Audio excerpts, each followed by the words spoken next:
in terms of the administrative work that goes behind the scenes that the institution and the students and government have to go into to provide that service of higher education.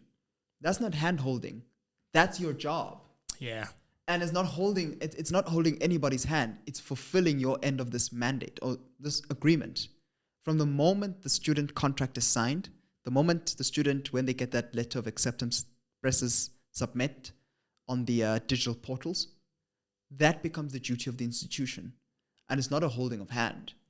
It is the institution meeting their end of the bargain. The student's end of the bargain is to show up, go, work hard, get the degree, and then leave. Yeah.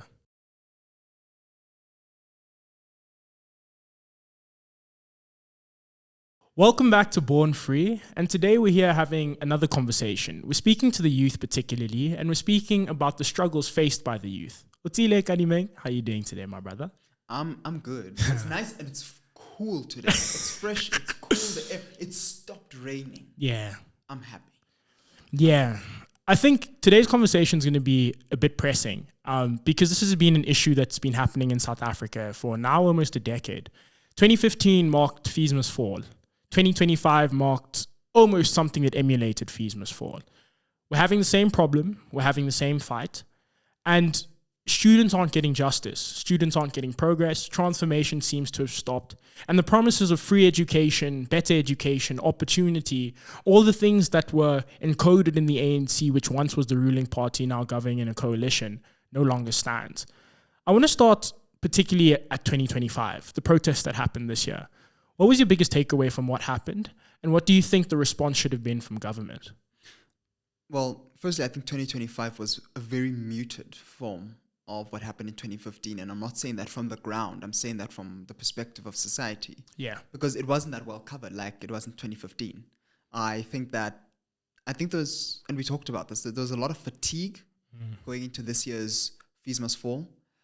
Because there have been small dust up in the lead up to what happened this year. But I think it really only registered when people were on the ground seeing, firstly, strikes, hunger strikes at Wits University. Like, imagine people denying themselves food over accommodation and placement.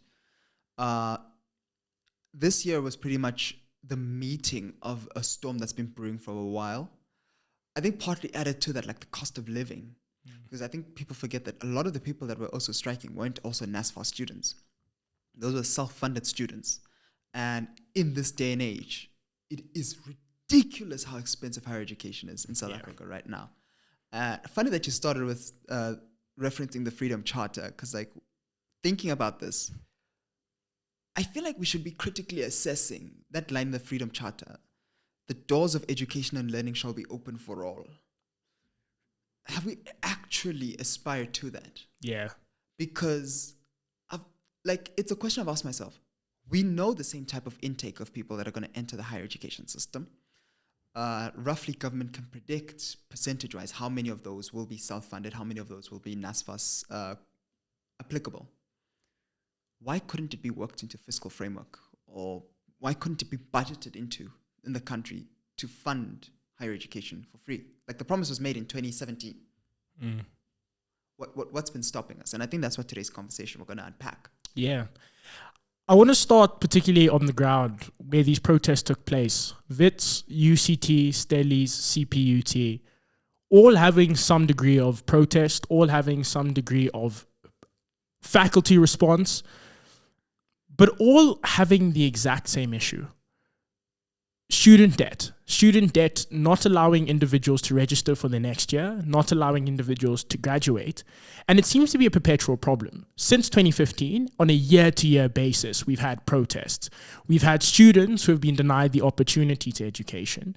But particularly what I think is the most interesting is that instead of universities accommodating these students, universities have cracked down significantly more on those protests. From the discussions that I've had with SRC members, universities care significantly more ensuring that there isn't unrest, ensuring that there is lectures happening. And I think, yes, I do recognize in some capacity that schools and universities should operate. People should be given access to their education. Any disruption is a disruption that we shouldn't necessarily be able to deal with. But at the same time, I do say what do we say to universities that treat these protests as a moment of silencing students and refuse to actually engage? Because I think the most interesting thing that I found from researching this was the South African universities came out and said that actually, no, your anger is placed in the wrong way. We're not the ones who deal with debt. NSFAS deals with debt. So technically you're angry at us, but you're not necessarily dealing with the issue, and you're not necessarily dealing with the right people. What I did find ironic, though, was the thing that led to fees must fall in 2015 was a fee increase by the universities, public universities. What do you take on, firstly, the responsibility that universities have to play on the ground? But secondly, what do you take of the response by universities in saying that technically you're fighting the wrong person? I mean, I think it comes down to the financial burden. So the universities on their end, they're saying that, listen, guys, to operate the facilities that we have to make us the world-class institutions you want to attend, to quote WITS and UCT in that space, we need money. And we have a problem here because you're saying you're not getting allocated. NSFAS is the one that's not paying. We provide a service. Fundamentally, we might be a public institution, but we are a business. And our business is education. So you need to go to the guys that are responsible for actually paying for your fees. But I think that neglects a fundamental argument. And that is that the relationship there between a sponsor and the institution, in most higher education institutions, typically the student themselves is never the one that has to be liaising between the two. Like once a sponsor agreement has been come to, the same way NSFAS, it'd be really great if NSFAS paid fees, guys. Like the most valuable company in the JSE, that would be great. That would be great. But I think the agreement needs to be more between higher education institutions and NSFAS and the government. I like that quarrel needs to be there. The lawsuits need to be there. At the point at which you have institutions maliciously instigating legal action against students for just daring to speak out about something that is burdening them financially, that is hindering their future, I think that we're really losing the plot. So I think also at the same time, we need to look at this. Like in my research, I was very interested to find how much NSFAS is actually working with here. So with a budget that exceeds 52 billion rands in the 2024-2025 financial year, most of this funding allocated towards tuition fees, allowances, accommodations, meals, transport, material. The fundamental problem is that NSFAS, like everything else in South Africa, is dealing with corruption. 52 billion rands where funds are being reallocated, driven around, pushed in accounts that people cannot track, people don't know where the money's going. The 52 billion that's supposed to be putting people through schools is disappearing, and institutions are saying, we can't eat that 52 billion. Well, not theoretically 52 billion, but we can't eat our portion of that 52 billion rands. Because WITS's vice chancellor always talks about the fact that their institution is a titanic organization that takes a lot of money. But then again, what is your endowment for? All of this money that you make every single year, we have roughly around 1.7 million students annually that enter higher education. But I think it's around 7 million or so students that apply to higher education. I can be corrected. I stand to be corrected on that. Universities charge an admission fee. They charge a registration fee when you apply. I remember this from my matric. 400 rands. 400 rands. 400 rands, that's how much you have to pay to apply at some of these institutions. And they profit roughly around 28 million rand every single year. Yeah. Are you telling me that that money cannot be put in an account or in some form of an investment that serves as a seed fund that allows them, in the short term, to cover just the basic re-registration on their end, subsidize the re-registration costs for students with enormous historical debt?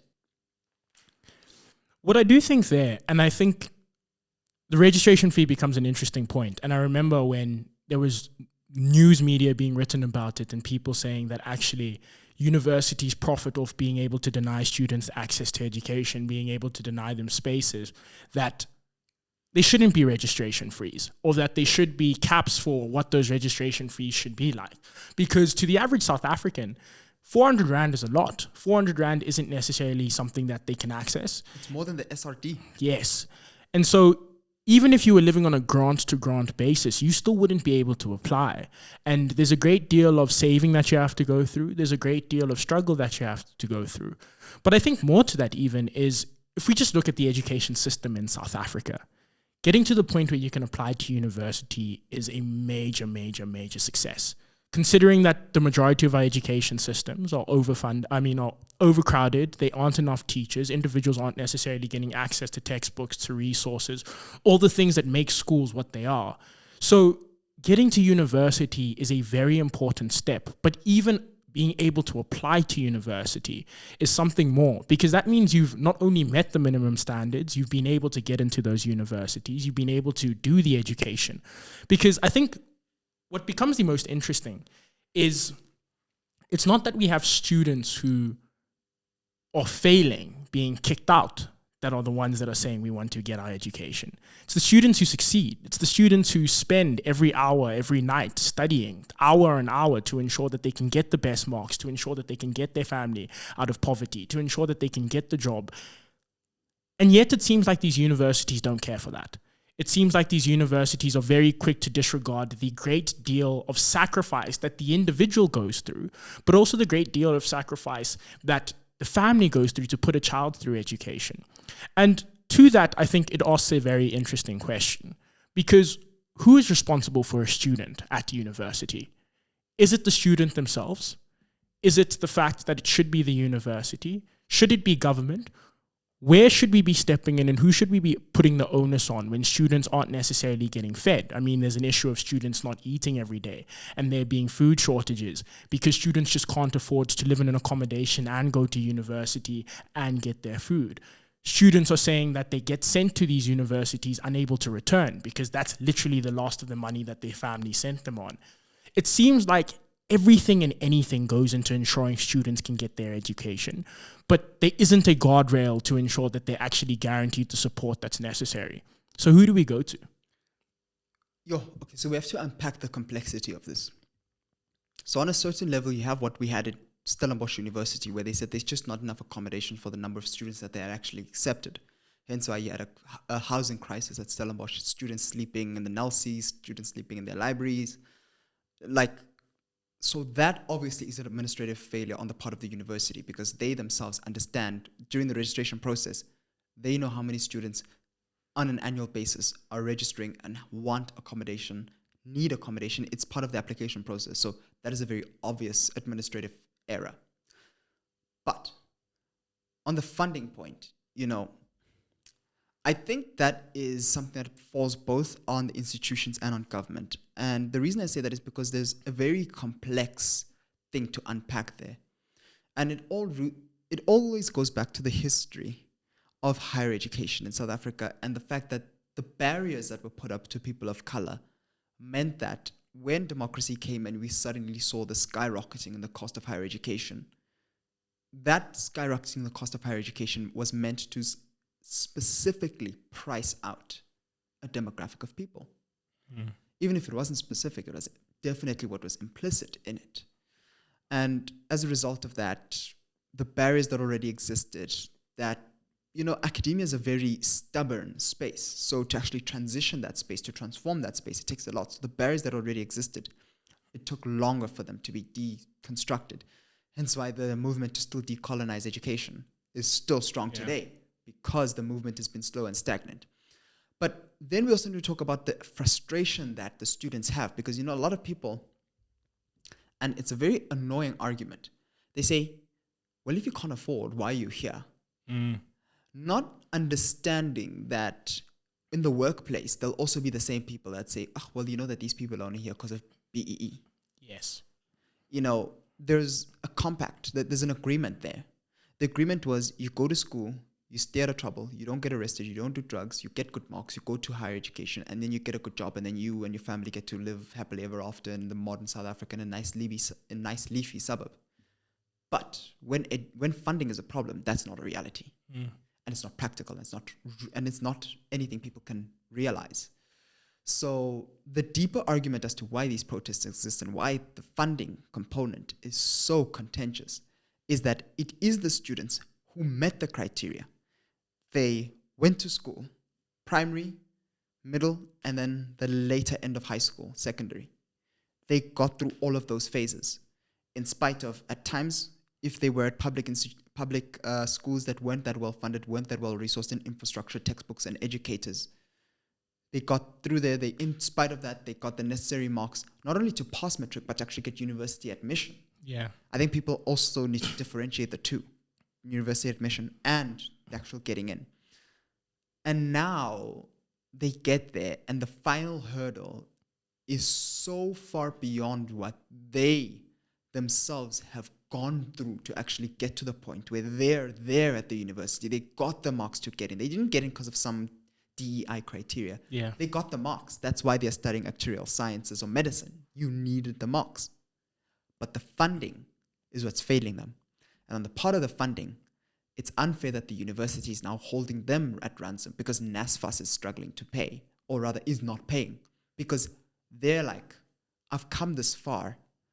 I've done everything I've needed to do. The quarrel is not with me. It's with the NSFAS, the body.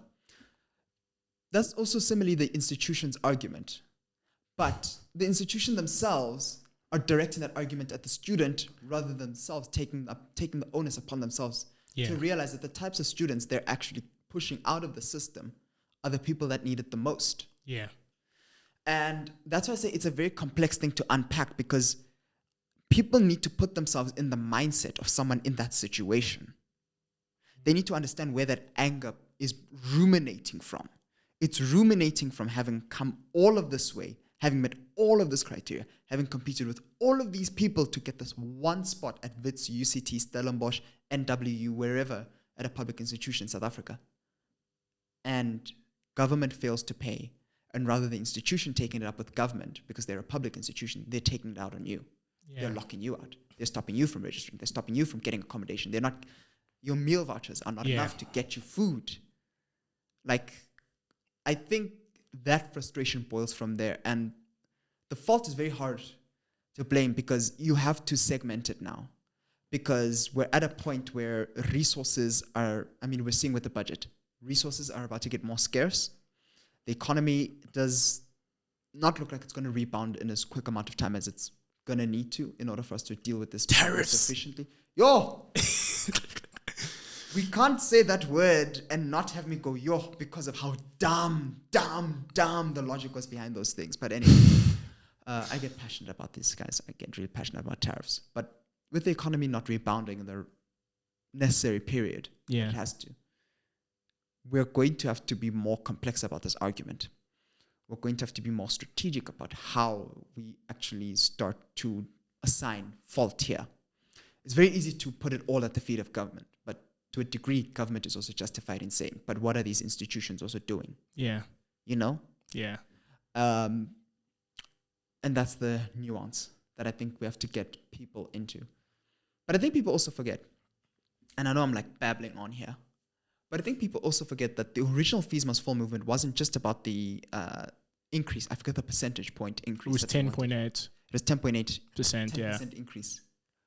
It was also about the way the institutions had commodified education. Yes. And the entire system around that.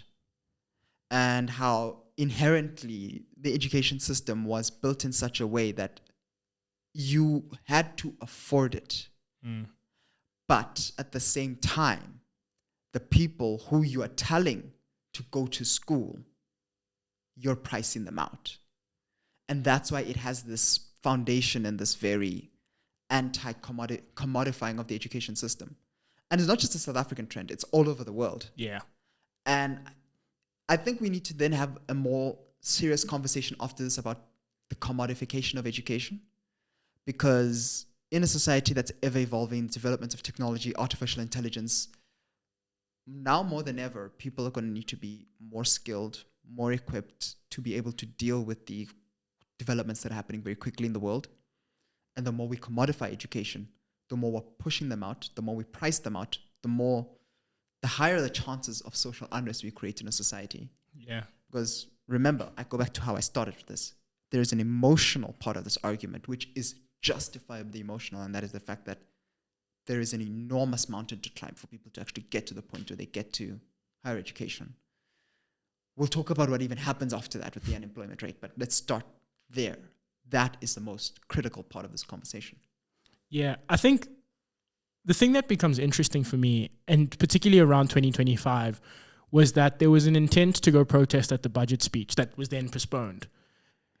It felt like for the first time they were taking it to government in the Cape Town region, and that it felt that government was going to need to provide a response. But as you correctly identify there isn't a wealth of resources. Government itself is having to deal with austerity measures. It's having to deal with negotiating a budget.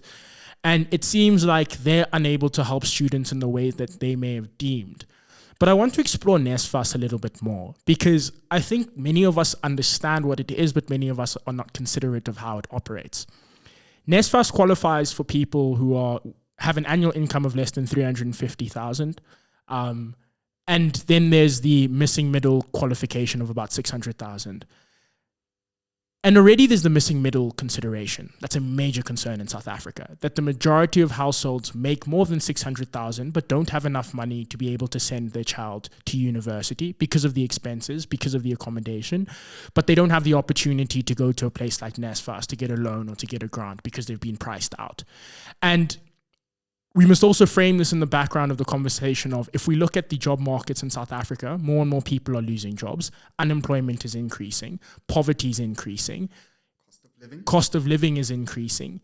Individuals already have a great degree of pressure that exists on them that they have to solve. And it seems like NSFAS isn't the system that's going to solve it for them. But I do ask the question, in 2023, when they made a very strategically blind decision to cut accommodation from 60,000 to 45,000. That placed students in an even more pressuresome situation. Because if you're a student who goes to any place where you live in a metro, where you live in a major city, it's impossible to find housing. Because there's not many places that are going to house you. You're competing with expats coming in, especially in places like the Western Cape. So what do students do about that? Where do students go? Because on one end, as you've said, universities are saying this is not our issue, unless it's an administration issue like Stelli's. But on the other end, universities, as much as they are here to give us education, should be doing a lot more to empower students to get that education. It can't be that we are just here to provide you with the degree. They have to guide you in getting that degree. And I know, yes, there's a lot of people who will probably push back and say, but university is not primary school, it's not high school. You don't need the same amount of guidance. You don't need the same amount of, I would say, holding of hands and crossing of bridges and everything. But I don't think we realize how many people come from small towns, small villages, who have never experienced a big city and now are hit with all these major pressures of finding food, finding accommodation, ensuring that they're even getting the correct mark so that they can get to the next year. It's crazy how those things are framed as holding hand when it's basic to just providing a service. Yeah. And beyond that, I think people need to be less so much of a, we're not going to hold your hand here, and realize what their duty is, because it's a dereliction of duty to leave people without housing, leave people without food, leave people out of the education system. Like, when it comes to your lectures and stuff, like in terms of the modules you're doing, yeah, there we're not going to hold your hand. It's fine, because that's the actual practical testing of the work that you have to do in university and prove that you actually have gathered the skill and the knowledge there. Yeah. But in terms of the administrative work that goes behind the scenes, that the institution and the students and government have to go into to provide that service of higher education, that's not hand-holding. That's your job. Yeah. And it's not holding anybody's hand. It's fulfilling your end of this mandate or this agreement. From the moment the student contract is signed, the moment the student, when they get that letter of acceptance, presses submit on the digital portals, that becomes the duty of the institution.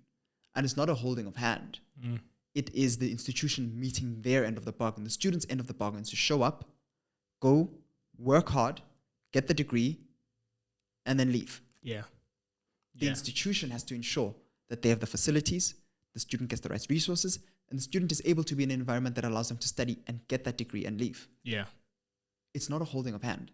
And so, I'm sorry, like, you're still going on with your question, but like, as soon as you said that, I'm like, we just need to cut that, because I know you're not saying it, but I'm like, we just need to cut that down before people get that idea of like it's a privilege or an entitlement thing. It's not an entitlement thing.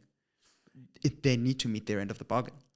I think what you say there frames quite a deal of how South Africa has dealt with this situation. That in South Africa, we have a class divide more than we have a race divide. That many of the people who are able to afford education, higher education, many of the people who are able to ensure that they get accommodation and they're able to self-fund themselves, or they're able to get more of the prestigious grants and sponsorships, that they don't necessarily understand or feel what it's like to be a student. I mean, the most disheartening things is hearing students having to sleep in like SRC buildings or having to sleep in the library, and that being a common way in which individuals go through university. And I think you're right to the extent of the conversation has been framed incorrectly when we think of it as a holding of hands situation, because for many people who do have the capacity and the capital, university is this like liberating experience. It's this moment where you get your independence. Yet for a majority of South Africans, university is one of the most stressful and scary experiences that's apparent. And so I do think to that, what do students need to be doing to help each other? Because I don't necessarily know if the government conversation, if the institution conversation is going to improve. On a year-on-year basis, we continue to fight. We continue to, every year, protest. We continue to be in the streets, talking to chancellors, leaning on our SRCs. But it seems that it's still a fractured conversation. Yet amongst South African universities, the 26 of them which do qualify for NSFAS, there's a feeling of if they came together, we'd be able to do so much more. And so from that standpoint, where do students get involved? How should students be getting involved, and what should they be thinking about? I think one of the best things that came out of the 2015 Fees Must Fall movement was that there was a strong organization of youth power in South Africa at the time. I mean, the solidarity that struck from Rhodes from the Rhodes Must Fall movement, then when UCT had its Fees Must Fall moment to Wits, to University of Pretoria, and it just kept sparking up. Yeah. There was a strong sense of solidarity between the various movements and a strong sense of communication between the two. And I think perhaps those that were charged with ensuring that this type of an unrest never happens again within an institutional structure, if their job was to fragment this organizing capacity, I think they very much succeeded. I know for a fact UP students say that security is so tight on their campus. It's quashed before it can even start. Yeah. And so with that context in mind, I think then we have to look at the fundamental question is, what is the state of youth organization today? How organized are the young people today? How organized are the youth today? You know, it was something I had to speak about on a panel. And fundamentally the response was, we are not as organized now than we were then. And that is from the standpoint of solidarity. There's a lot of talk about solidarity politics. Yeah. Where is the solidarity? This year's Fees Must Fall, or early this year's Fees Must Fall, because there's one also last year, you know. This year's Fees Must Fall, I think we saw that underscored more than ever, where the same arguments that we're having in 2014 about, well, if these guys can't get their books and if these guys can't study, why the hell should they be stopping me from studying? Or why the hell should I not be going to class because I can go to class? It's a fundamental question of, as a generation, do we recognize that we are living in such a moment in South Africa where we will either rise together or fall separately? The logic in that being, if we look at this crisis that South Africa is facing, unemployment, inequality, and crime, the triple challenges, poverty, inequality, and unemployment. I'll add crime in there because it's featured in all of them. Each of these come from a lack of ability to access capital, access the economy, and access upward mobility as a direct result of all of those. Now, these things in the 2000s exacerbated crime to being as bad as it was in the 2010s. These things continuing in the 2010s made crime and all of these different issues worse in the 2020s. And ultimately, you know, during COVID, we saw just a symptom of what it can be like in the July unrests. Yeah. So generationally speaking, it's not a question of you're on this island on your own. It's a question of you're here, you're a warm body, you're accepted, and you're a key stakeholder to this institution because you are who the service is being provided to. Solidarity is not just in that classroom or there at that university campus at the time. It's a recognition that every student that drops out, that leaves, that is unable to be part of this process of getting their degree, going out into the job market, finding employment, and contributing to the economy. Obviously, the employment conversation we'll have at a later stage about that. But that process is not just an investment in a person, it's an investment in South Africa's stability, security, and its ability to grow and thrive as a country. And if you're planning on staying in South Africa, it's directly related to you because crime, unemployment, and poverty, everything we talked about, cost of living, the economy, the state of the rand, and our productivity, which makes us competitive with other countries. It's affected by all of these things. People need to recognize the interconnection here. And so I'm really preaching to that student with that mindset of, it's not my problem. Yes, it is. It's a national problem. It's a national issue and crisis. But to the point of organizing, I think that student leadership, I'll be honest, SRC politics has degraded. It is absolute hogwash. Like, it is hogwash. It's a mess. It's not where it needs to be in order for it to sufficiently make any significant changes. Yeah.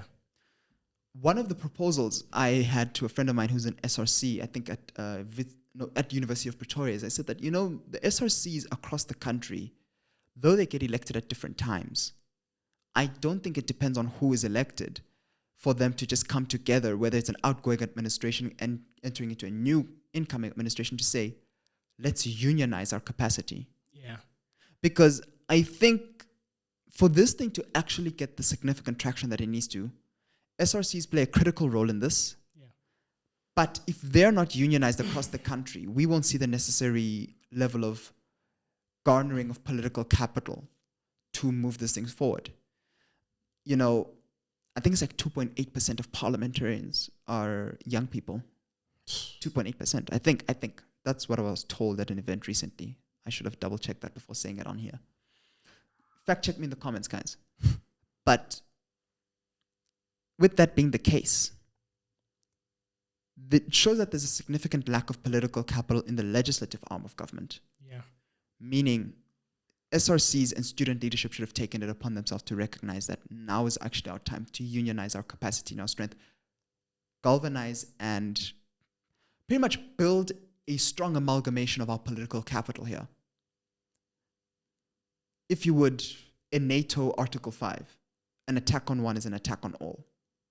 Because I think that is the only way from this point to garner sufficient pressure for this to be taken seriously. Yeah. The pressure in 2015 and 2016 led to Jacob Zuma announcing that free higher education will be a feature in South Africa. It was the pressure. They couldn't handle the pressure.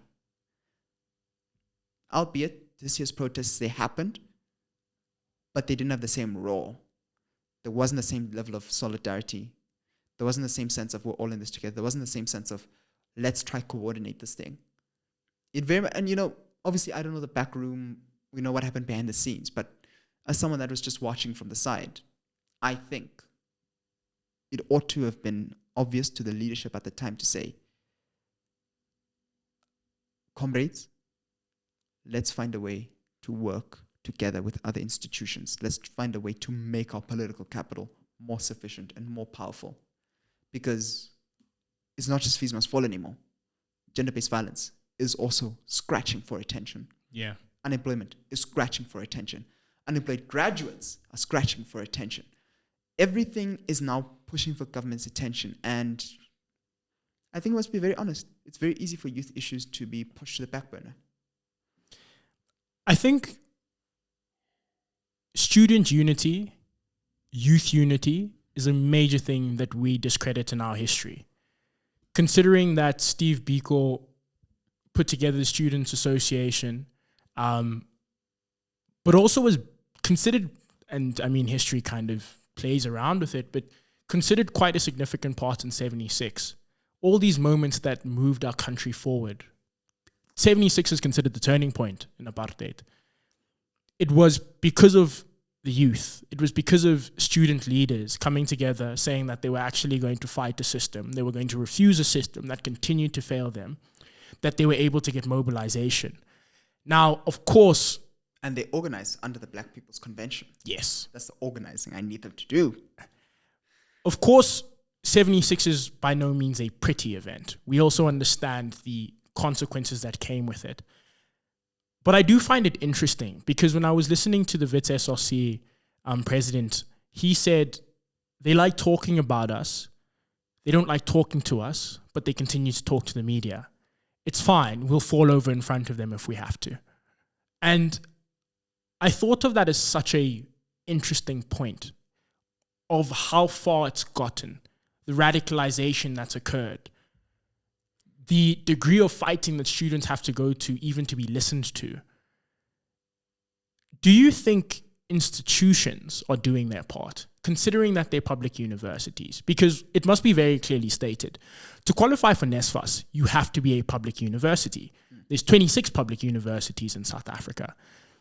And the responses from the universities were interesting. The UCT vice chancellor spoke about how he doesn't like blanket concessions because blanket concessions put the university in debt. And the 2024's blanket concessions apparently led to 30 million rand in debt for the university. And in that same email, he then said, we've handed them over to debt collectors, so they'll deal with that issue. And I think there's an element to the inhumaneness, the business side of it, the commodity side of it, that continues to present itself and continues to push itself forward. But I think that juxtaposed to the amount of money that these people have paid. When we figured out how much the chancellor was paid, it was upwards in the millions. It was, I think, 7-8 million. And I mean, no, so Wits, 6.8 million, right?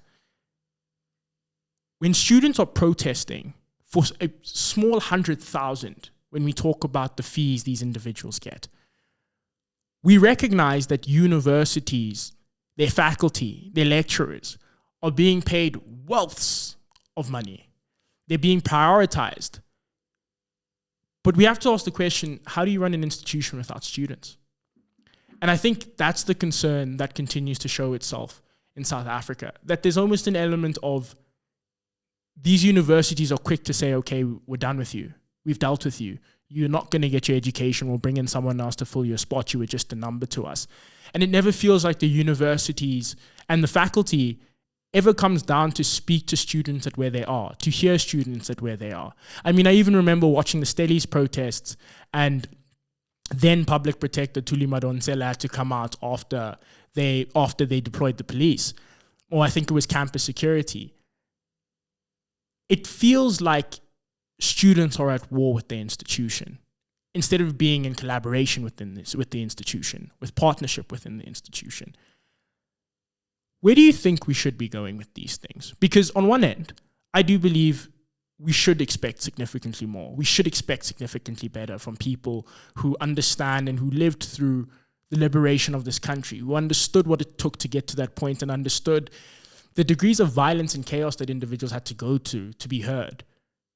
If you're already seeing it on your campuses, and this is only the beginning, or potentially a resparking of what's been happening, barring the fatigue that's existed since 2015, because this is a year-on-year issue, there's an element to these institutions have to respond and have to respond better. Because without it, at some point, you're going to get to a point where you just aren't going to be viable. There won't be students who will be able to access your institutions. There won't be students who are willing to come to your institutions. And I know, yes, this sounds it is very theoretical. There will always be students. There will always be people looking for education. People are born every year. That's just the nature of what it is. But at some point, there has to be recognition for this system is just becoming infeasible, that people need help. Because I think the thing that's important to highlight in South Africa is that a university degree is the only way to get out. Yeah. Except corruption. That's literally corruption in a university degree. The only reason you would be corrupt is because you don't have the capacity to access capital. You don't have the capacity to access the economy to get a good job that's going to pay you the amounts in which you're stealing. On the other end, it's without a university degree, there's nothing that you can do. We don't have an economy that thrives in informal practices. We don't have an economy that allows for creativity to be the thing that's prioritized. And so when we think about it, it's really a university degree or nothing. And nothing comes with the consequences of being back home. Nothing comes with the consequences of now having to do something to make money, to make sure ends meet. And so there's a concern of, at some point, somebody has to say that we hear you, that we see you, and that we're willing to engage you at where you truly are. Because, yes, am I saying universities should be the ones to take the hit? No, I'm not necessarily saying that. But at the same time, I'm like, them making a loss shouldn't be their biggest concern. Their biggest concern should be how many people are graduating, how many people are they placing in the job market. And I don't know. I don't know what to say to it, because I think on one end, I'm able to understand what it takes to run an institution. I'm able to understand and respect the lecturers who get the degrees to ensure that they can teach the students. But on the other end, there's a part of me that just goes, but you can't keep treating everyone like a number, like a bank account that you're just going to extract from. Because if the only thing that you're saying is of value is the degree you give to people at the end, you're not really justifying yourself as an institution and as an experience that people should want to engage. I think it's fundamentally ties to the argument that young people have spoken about in these issues but never actually there. It's time that they internalize that nothing about us can happen without us, that we need to be there. Furthermore, it has to go to the understanding that the culture around academia needs to change. And this ties to what a professor friend of mine said, but I'm not going to name them.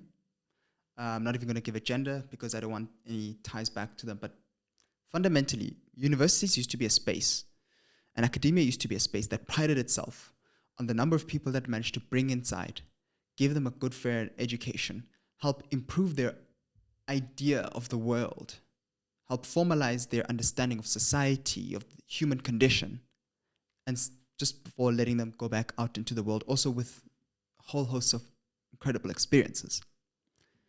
Academia today, by and large, is premised on exclusivity. Yeah. How exclusive it is. Yeah. WITS prides itself on how exclusive it is. You didn't just get a degree, you got a WITS degree.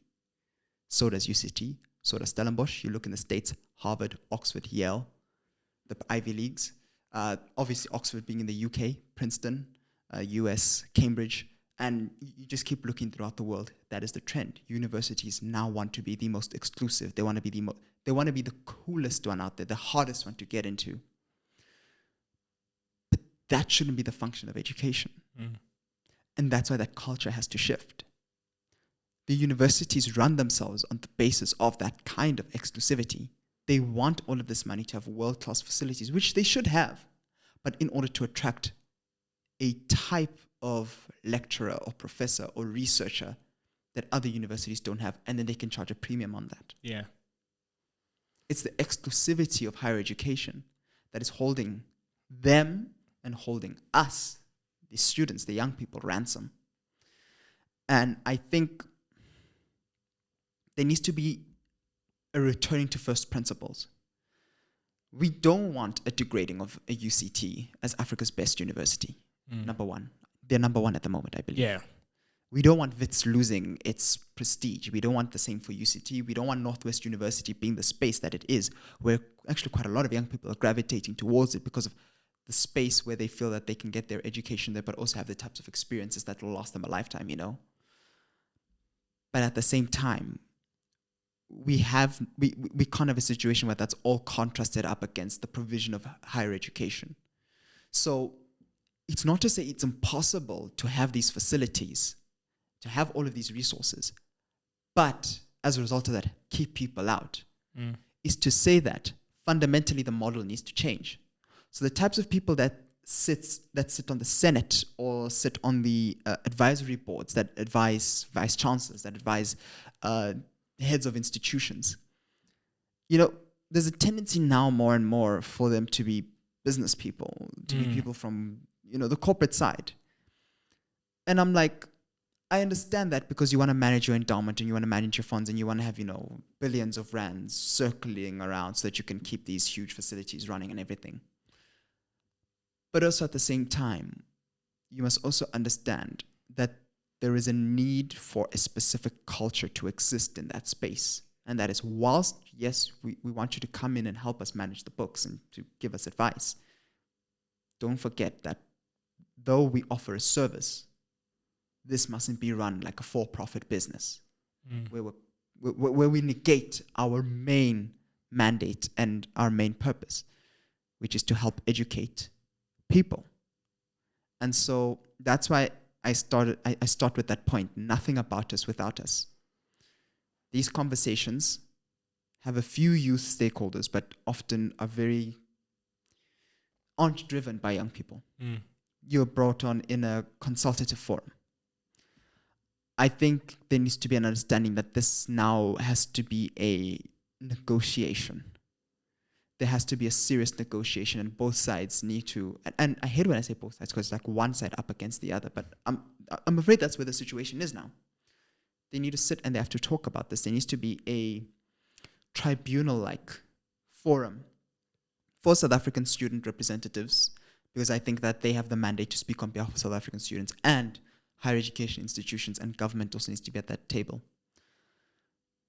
Because that's the only way I see out of this. There is no, you can't leave it to them to figure it out in their own spaces, because they do very much operate in silos. They talk to each other, but they operate in silos. Yeah.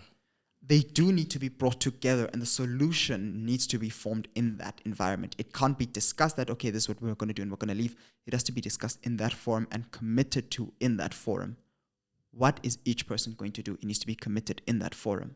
That's sort of a tribunal. That's my recommendation, how I think this could be resolved, because I don't think the continuation of students deregistering, being academically excluded, financially excluded, because of the pressures that come from this mandate not being filled on the part of government and on the part of NSFAS and on the part of the institutions, it's a dereliction of our duty as a society.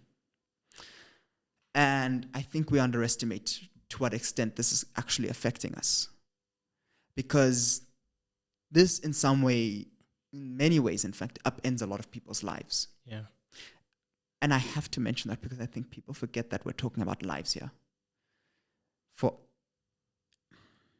every student that is left out, there is somebody whose entire life, as they had planned it, as they had thought it, as they had worked hard to get to where they were, that is completely upended. What's the result of that?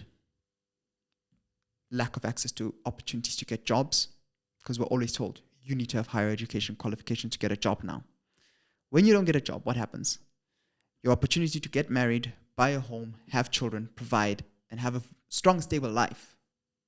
At the most basic level, the most normal, live it to beaver type life, white picket fence and all, completely upended. People who stay out of the job market prolonged. The longer they're out of the job market, the less chances they're going to get of having a job. And then eventually, and this is where I'm thinking in terms of our generation, because I very much think in terms of generations, not so much decades. We're going to have a problem where we might have people in their 50s and 60s that have never held a job for longer than maybe a quarter of their life. Where will that put us? And the ones that do have children, where will that put their children?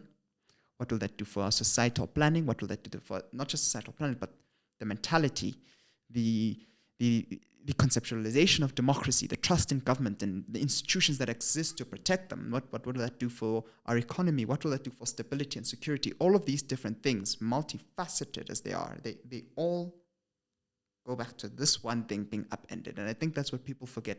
There's a reason a life is thought of in cycles. Because you remove one cycle, you're going to kill the whole thing. And so, forgive me for being very philosophical about this, because I realize I went very philosophical about this. There needs to be that understanding that universities can't be exclusivist spaces. They are, in their nature, they shouldn't pride themselves on how exclusive they are. They should pride themselves on how good they are, but not how exclusive they are, because those two things can exist separately. You can be exclusive, but not be very good, and you can be very good, but also be very open, And so at the most fundamental level, that's where we should be focusing our attention. And so, yeah, hope I answered your question there. No, you did. My question is, what do we make of government then? Because one of the things that's the most apparent is that NSFAS has had a great deal of failure historically. That's denied their ability to ensure fees are paid on time, to ensure individuals are getting access to their grants on time, to ensure people are being mobilized and being empowered in ways that they can actually maximize on their university and education system. And in that same tone, we've had people like Cyril Ramaphosa make commitments to building more accommodations, to make commitments to make the system better, make people feel better, make people feel held by the system. And yet many of those things haven't transpired. The free education of Jacob Zuma hasn't transpired. Students continue to be given false hope about a better country, about a better future, one that prioritizes them, one that speaks truly to them, one that engages them truly at where they are. And what do we make of that? Because on one end, I think as you correctly identify, government lacks representation from the youth. Government lacks dealing with youth issues. We see it with GBV. We see it with the problems now.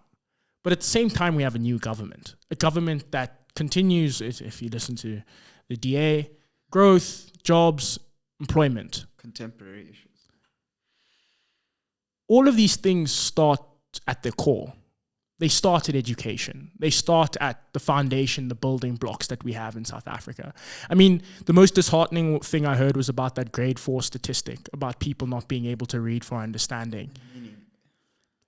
And that shows a continued failure within our country, a continued failure in our service delivery, and a continued failure in where we want to go and how we want to exist as young people. Building a society.